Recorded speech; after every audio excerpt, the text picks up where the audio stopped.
kinderen.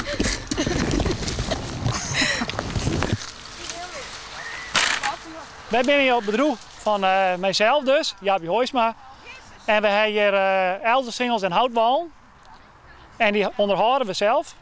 Alleen dit hier zitten we van, hey, we kennen de band, ik wil broeken. En dan kan die zelf snoeien. En dan leer ik wat er in de natuur al gebeurt. Wat een bitsie. Net echt. De ziekste werd de allerdikste tak uit, net? Nee, het maat. Wat het? Ja, Nou, dat is best mooi klein mooi. ja, behoorlijk. Al die mensen hebben leuke lietse takjes en nou zit hier in de greppel wat. Ja. En hoeveel takken heeft ze nou omzaagd? Nou, leek bescheiden wel 50. 50? Ja, inclusief liedskes, hè? Oké. Dus een best aardig bedrijf. Ja. Het was voor je werk, hè? Ja? Ja. Maar dit is toch eigenlijk zonde van die BM om oud te zegen? En deze beer moet wel wij, want als kind je trekt al laat. Nou, dat komt er. Ja? Ja. Zit er nog een beetje bij?